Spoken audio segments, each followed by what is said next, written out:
Subscribe to our channel by clicking the subscribe button. Click the bell button and enjoy the latest uploads from our channel. आज से एक सदी कबल जब China में जलजला आया था तो लाखों लोग जो है वो मलबे तले दब गए और खाक का ढेर बने थे, और एक बहुत बड़ी बिल्डिंग जब वो नीचे गिरती है तो उसके मलबे को उठाया गया तो काफी दिन लग गए उस मलबे को उठाने के लिए।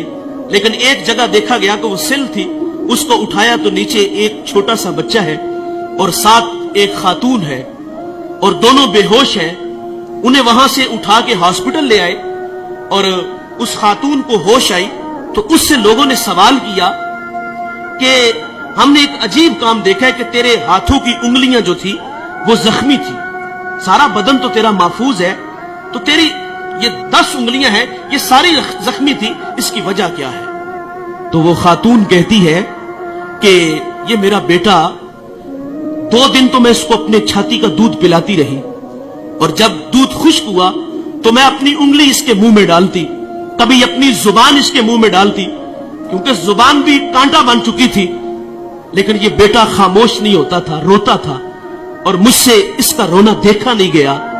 और वो खातून कहती मैं अपनी उंगलियों को काटती, इसको चबाती और जब खून निकलता तो मैं अपने बेटे के मुंह में उंगली रख देती, और मैंने इतने दिन इस बेटे को अपना खून देके इसकी जान बचाई है। और यार माँ अपना खून देने के लिए भी तैयार है, माँ कितनी औलाद के लिए मेहनत करती है, सिलाई मशीन चला रही है, घर में फुटबॉल सी रही है और बूढ़ा बाप फैक्ट्रियों में धक्के खा रहा है।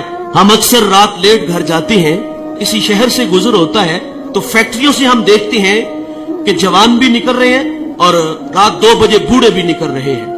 जवानों को देख के ताज्जुब नहीं होता, बात समझ में आती है कि इनके ख्वाब है, कुछ सपने हैं, ये बड़ा घर चाहते हैं, ये बड़ी गाड़ी चाहते हैं, उसके लिए ये 18-18 घंटे मेहनत कर रहे हैं। ताज्जुब उन बूढ़ों को देख के होता है कि जिनके कदमों में अब चलने की सकत भी नहीं। ये वक्त तो खिदमत करवाने का था, लेकिन ये फैक्ट्रियों में धक्के खा रहे। वालिदैन की अजमत को सलाम करता हूँ, ये 18-18 घंटे काम इसलिए करते हैं कि पहले हमारे बच्चे स्कूल में पढ़ते थे, अब कॉलेज में है, यूनिवर्सिटियों में पढ़ते हैं, अब खर्चे बढ़ गए हैं, उनकी तालीम को मुकम्मल करने के लिए वो 18-18 घंटे काम करते हैं। और उन बूढ़ों के पेशे नजर ये भी होता है कि हमने तो सारी जिंदगी मिस्त्रियों के पीछे दाबड़े उठाए, फैक्ट्रियों में धक्के खाए, कल को हमारी औलाद हमारी जगह पे न खड़ी हो। वो हमें आसूदा करने के लिए, आसूदगी देने के लिए खुद 18-18 घंटे काम कर रहे हैं। लेकिन अफसोस उन्होंने मेहनत से पाला, उन्होंने हमें माशरे में जीने के गुर सलीके दिए, हमें तालीम की दौलत से आरास्ता किया।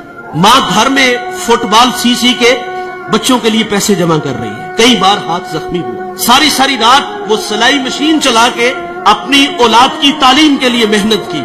और हम इतने बड़े बने कि जब हम किसी आला मसनद पे बैठे तो अब माँ बाप खुद को छोटा महसूस करने लगे। ये रवैये हैं हमारे, वो हमें बड़ा देखने के लिए खुद हारे।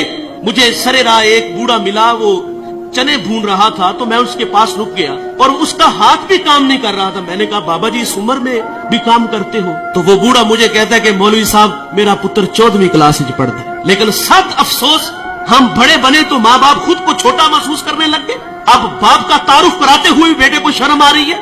ओ भाई तुम अल्लामा हो, तुम मुफ्ती हो, तुम बहुत बड़े पीर हो, तुम बहुत बड़े सियासतदान हो, पूरे जिले के तुम मालिक हो, लेकिन साहिब जब घर आया करो ना तो ये सारे स्टार, ये सारे एजाजात उतार के आया करो। जब घर में दाखिल हुआ करो तो वही 25 साल पुराना बबलू बन के आया करो। इमाम आजम अबू हनीफा रहमतुल्लाह अलैह, कितना बड़ा नाम है, आपके उस्ताद हमाद रहमतुल्लाह अलैह की मसनद पे बैठे हुए हैं, आपका फतवा चलता है और माँ इमाम आजम को वही बचपन का वो जो है वो भोला बाला बेटा समझती है। और माँ अक्सर कहती कि मुझे ये मसला दरकार है, ये मैंने मसला पूछना है, फलां जगह एक बूढ़ा आलिम है, चलो उसके पास मसला पूछने चलते हैं। बेटा ये नहीं कहता माँ मैं खुद बहुत बड़ा आलिम हूँ। माँ ने कहा उस आलिम के पास जाना है तो इमाम आजम सवारी तैयार करते, माँ को उस पे बैठाते और खुद नुकेल पकड़ते और आगे आगे खुद चलते, उस आलिम के पास जाते, दस्तक देते, वो बाहर आते तो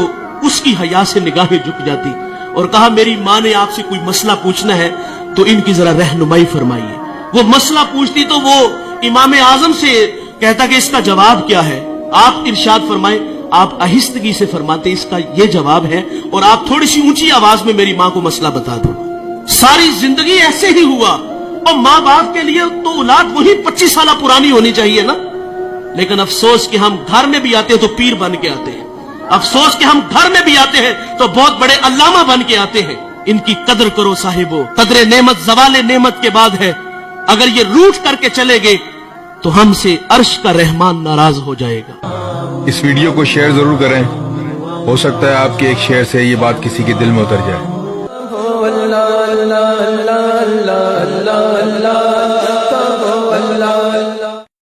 Subscribe to our channel by clicking the subscribe button.